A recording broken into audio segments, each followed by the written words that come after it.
James Brown and Paula Crane were in room 701 of the Spanish River Inn.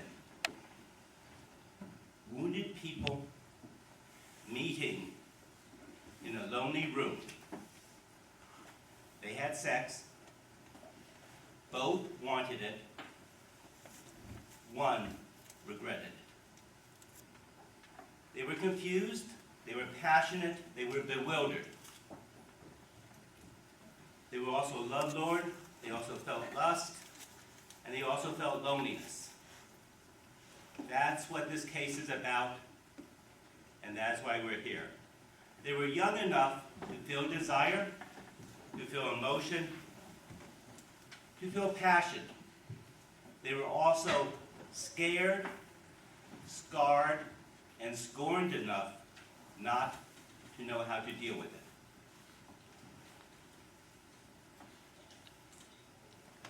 Over the past days, we've talked a lot about them. Let's start with James Brown.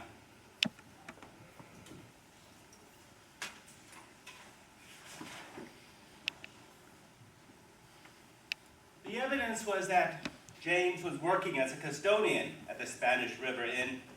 He had his work shirt. He was proud of that. It's his first job in a while.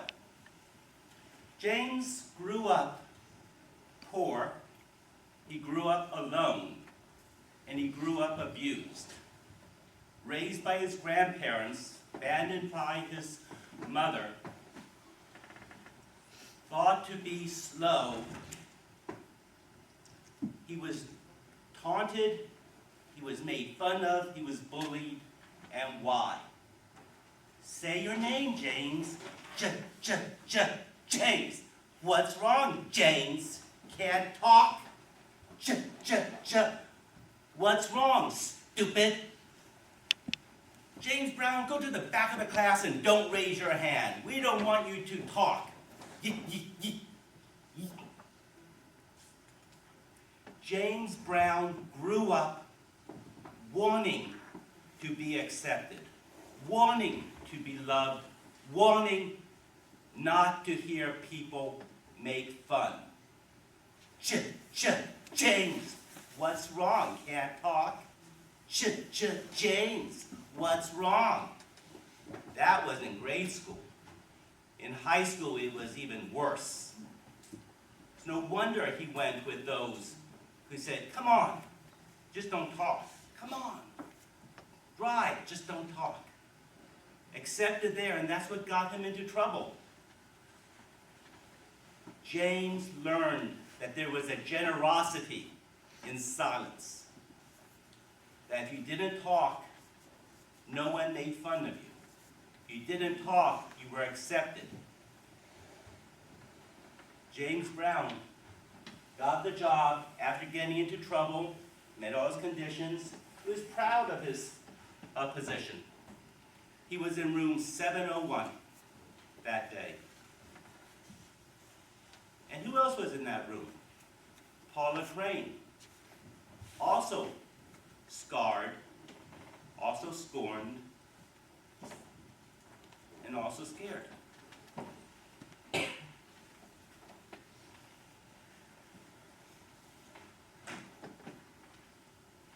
Paula Crane was in that room when many of her friends were going to prom and trying to figure out what dresses to wear. Paula Crane was in that room because she had no other place to go. The mail didn't bring fat envelopes saying you got into your college. She didn't read U.S. News, 100 Best Schools.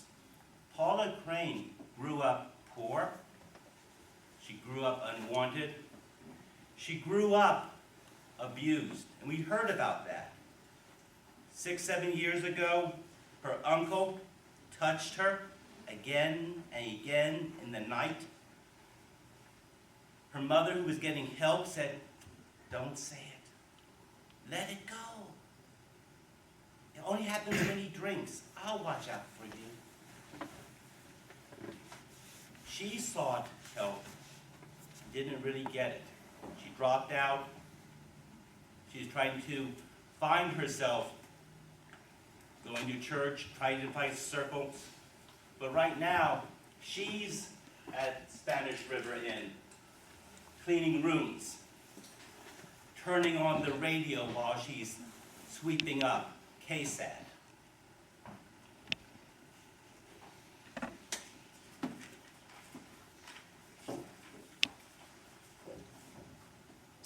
Spanish River Inn also has a history. It's not a Hilton, it's not Ramada West. It's the Spanish River Inn, no turn-down service, and for the right tip, you can rent rooms for half a day, or a quarter of a day, or an hour. Spanish River Inn.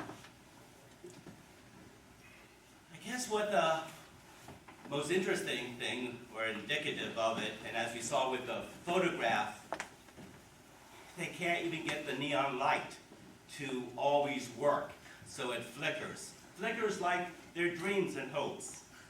The Spanish River Inn, where James was starting to climb, was trying to make a go of it, where Paula Crane was cleaning room. 17, in her early 20s. Both of them saw each other that day, eyed each other. They had sex. Both wanted it. One regretted it. James, as Paula said, looked good. And you can see that. And Paula had locked in emotions and feelings. She went into that room on August 27th because she had a number of rooms to clean, and we talked about that. She could have cleaned 703, 705, and we talked about the guests that were in there. The Dodds, the Kitchens, the Benitos. But she chose 701. She went in, and this was a point, and we had the deposition on that, in which, click, it said, you were surprised, you were afraid when you saw James Brown. Afraid, question mark? No, I was surprised. Surprised. This is from someone who said, I was scared of James Brown to someone else. She wasn't scared. Surprised to see him in there, but not scared. She could have left and gone 703, 705, 707. She stayed. Not only stayed, but she went in, and then continued going in.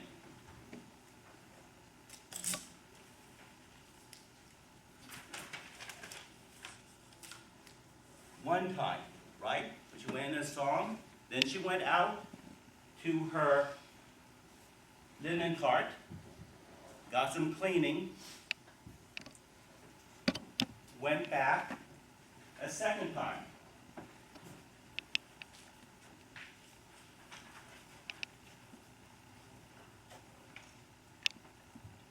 And she's not running, she's going slowly and thinking, and she's talking to James at that time. These are not actions of someone that was scared or someone that was nervous.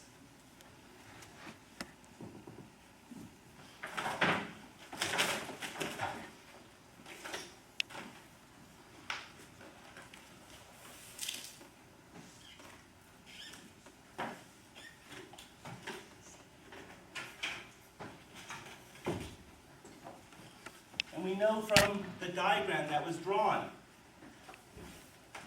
that James was here. She went to the living room, came back, went to song 2, went to the bed 3.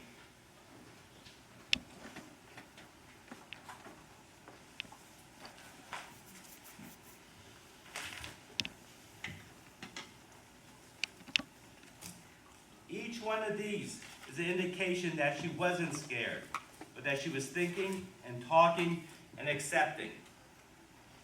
Then she went and got the linens. This was the 4th time.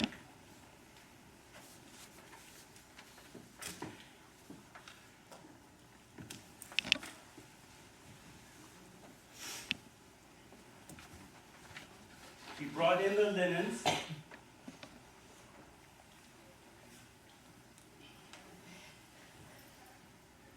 placed it on the bed, and then she said, "Oh, I forgot the pillowcases." And the fifth time, she went out through the unlocked door and came back. And then she forgot the cleaning, the dust buster for that room. The last time she went, and this time she closed the door. She said the door was closed. She closed it at that time. 6 times. She left and came back.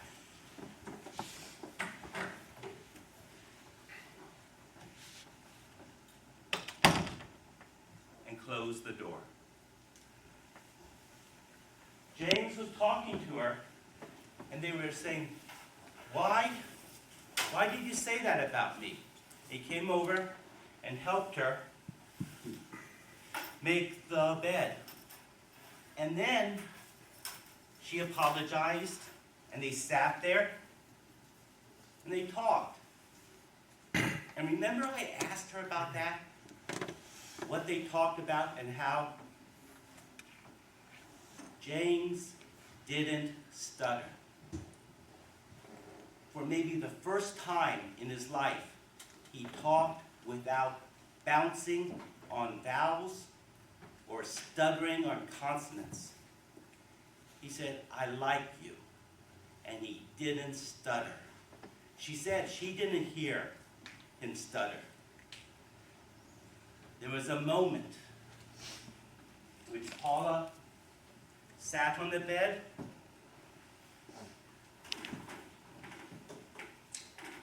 and James sat with her, and they talked, and they touched, and she said, "That's interesting about the tattoo," and rolled up his sleeve a bit more. "Flex for me." And he did. And he said, "I like you." And Paula said, "I like you." And the kiss. They both wanted sex. They both had sex. And then one had a regret. And she said that she started to cry. James knows no. James knows when someone says, "Don't." And he stopped. And she was crying. He said, "Why?" And she shook her head. There was a moment, the moment passed. Both wanted it, one regretted it. Why? What possibly could have happened? Paula may have flashed back to that terrible time in her youth. She may have been concerned about someone coming in. She may have worried about her job. She may have realized they didn't have a condom, and in her background, the terrible things that could happen. She may have freaked out, all sorts of things. But when she started to cry, James stopped.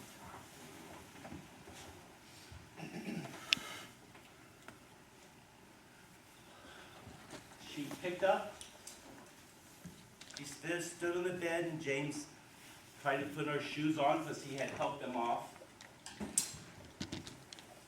In that moment, left, and then she picked up the linens and moved out and started to walk out. We know there was no struggle on the coverlet, on the blanket. There was no DNA, there was no stains. There was a slight tear that was from somewhere else. The room was immaculate, or not immaculate, but at least not as it usually was at that time. But Paula felt a flood of emotions, and she started to leave. Now, the court's going to give you an instruction about reasonable doubt. What reasonable doubt may or may not be. and you would get the instructions to take back. Another way of looking at it is what reasonable doubt is not. There's a courtroom down the street a bit in the complex where traffic cases are held and civil liability car accidents. And the standard of proof there is preponderance. Legal way of saying 51 to 49%, little more likely than not. The lowest standard in the law. And then there is family court on the corner of McDowell and 7th. And that court has a standard of clear and convincing.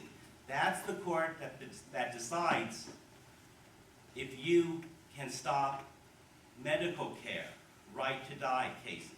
That's the court where they decide if there's a guardianship issue. That's the court where the state takes away children from parents. And that standard is clear and convincing.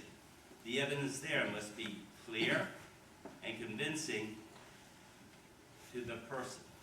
Above that, the highest standard is beyond a reasonable doubt, which means nothing more and nothing less than reasons to doubt and your assessment, your feeling about them. Let's look at some of them.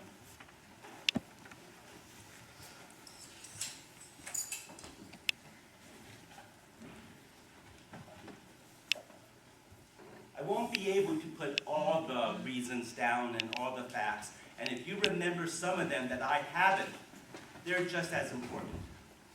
But these are the ones that struck me.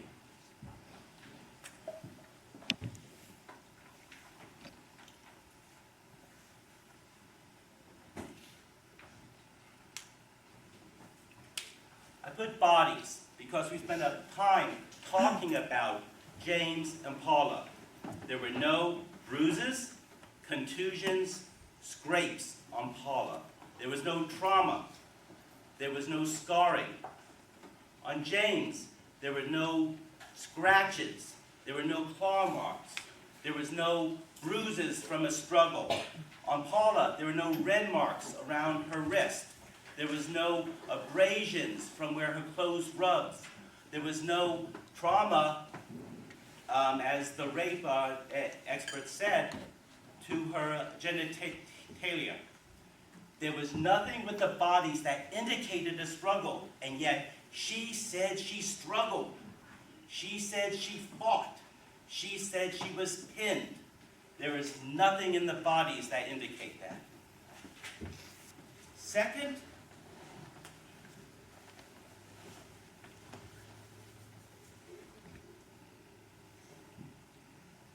what I call physical other evidence.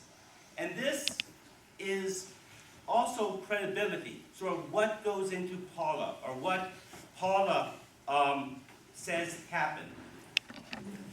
We spent a lot of time after Paula testified and I took her on cross-examination exactly where her hands were and where her body was. And we wrote that down. Let's take another look at that.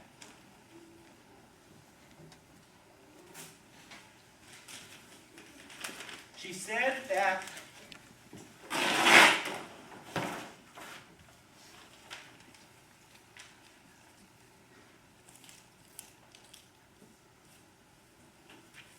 James' right hand had her hand down.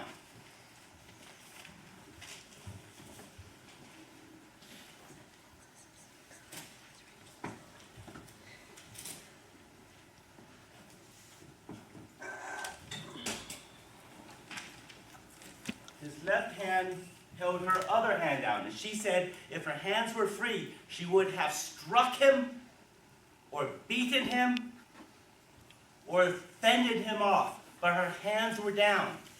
And while her hands were down, all the time, his other hand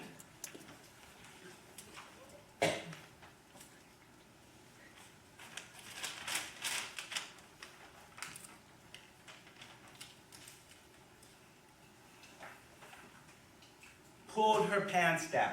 So while those hands were holding her, his other hand pulled the pants down, supposedly.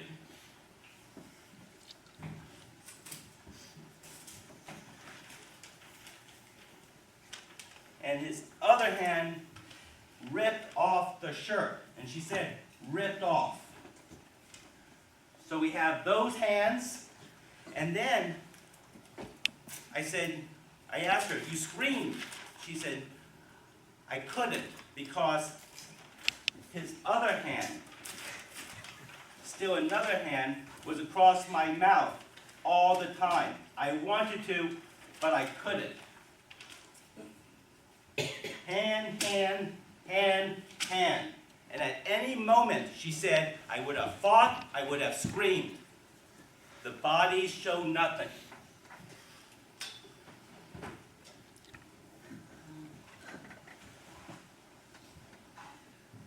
We spent time looking at the clothes because she said that she did fight. She said that James had on the shirt and that she was struggling, that her hands were pinned, but she was still fighting, and if she could, she would have ripped it. She would have done anything to prevent it. She would have clawed his eyes, and she would have screamed, but she didn't. And we looked at her uniform. She said, I moved around while he was trying to take off my clothes, and he yanked them off. I saw no buttons missing. I saw, and you saw, the uniform perfect. No rips, no tears, nothing. Everything was intact. Everything was perfect, as if it was unbuttoned and put aside, and then later taken up and put on. And nothing on the bedspread.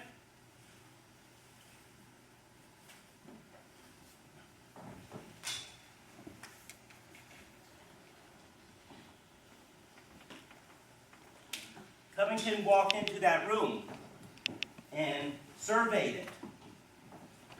The phone was in the cradle. The light was fine. The bedspread was still there. It wasn't disheveled. It wasn't torn apart. She said that she fought, but she did not. Spanish River Inn is a room, is a hotel where they don't meet the EPA standards for insulation. Trust me on that.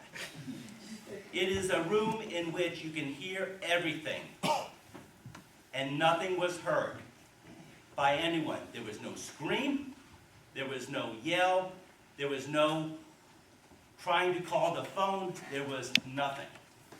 We do know that she started to cry, and James at that point picked up her shoes. Now why did I put shoes separate? Because things strike you as just unusual or as different. Now, you may remember different things, or you may remember other things that don't seem right. The shoes struck me. Paula said that she had laces on her shoes, and that James helped her take them off by untying them. Not yanking them off, not keeping them on, but untying them. And then, when she started to cry, and he didn't know what happened, he bent down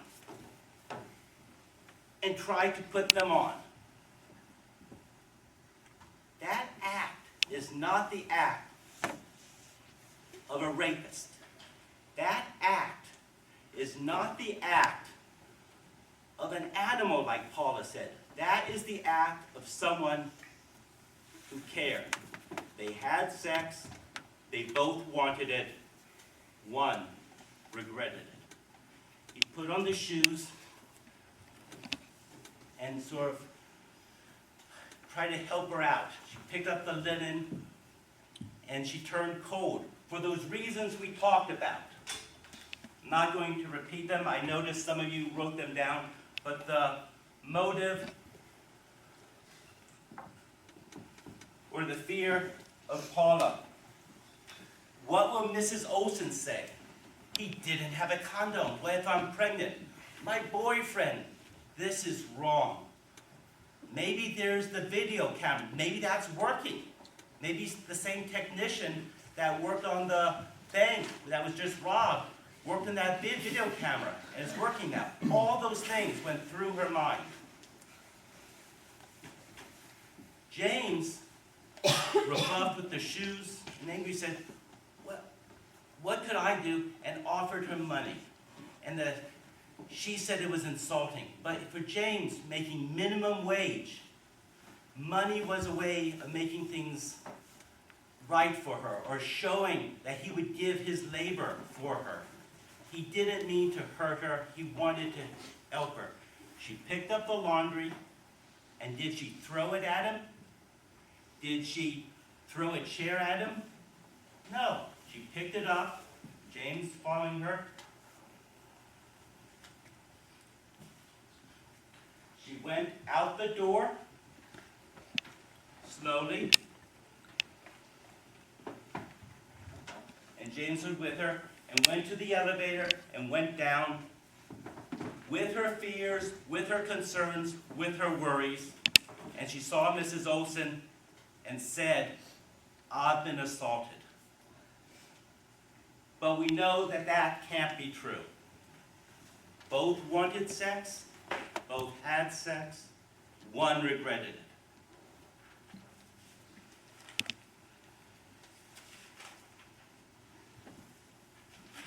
Wounded people in a room, scarred, scorned. Mrs. Olson, when James came down, said, what happened?